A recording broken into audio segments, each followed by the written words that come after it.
மக்கள் பதில் சொல்லுவாங்க, கடவுள் பார்த்துக்குவார் அப்படின்னாரு. கடவுள் மக்கள்லாம் பதில் சொல்ல மாட்டாங்க. இவருக்கு செஞ்ச தப்புக்கு எப்படி மக்கள் பதில் சொல்லுவாங்க சார்? அவர் தப்பு செஞ்சுட்டு மக்கள் எப்படி சார் பதில் சொல்லுவாங்க?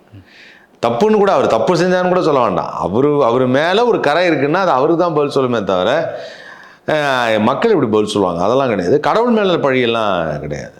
அது சும்மா அந்த கடவுள் நம்பிக்கை எல்லாருக்கும் இருக்குங்கிறதுனால இதை வந்து கடவுள் பார்த்துப்பாரு அது மாதிரிலாம் கடவுள்லாம் பார்த்துக்க மாட்டார். கடவுளுக்கு ஏகப்பட்ட வேலை இருக்குது சார்.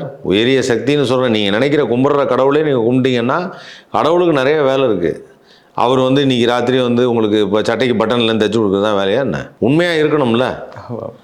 உண்மையாக இருந்தால் தான், உழைச்சா தான் சாப்பாடு. இங்கே எல்லாருக்குமே வந்து ஏன் அப்புறம் நம்ம தெருவில் வந்து நிறைய பேர் வந்து மெயின் ரோட்டில் எல்லோரும் சில பேர் வந்து பிச்சை கேட்குறாங்க. எது கேட்குறாங்க?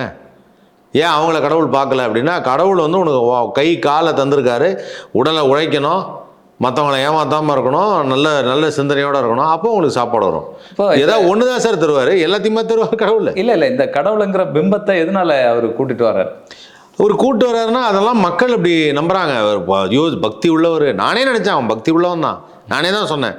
இப்போ அது என்னென்னா, அது பக்தி உள்ளவன் நான் சொல்லலாம், அவன் அதை யூஸ் பண்ணிக்கிற மாதிரி இருக்குது. பக்தி உள்ளவர், இவர் வந்து எப்படியும் தவறு செய்திருக்க மாட்டார் அப்படிங்கிற ஒரு எண்ணத்துக்கு வராங்க. அப்படி போயிட்டாங்க.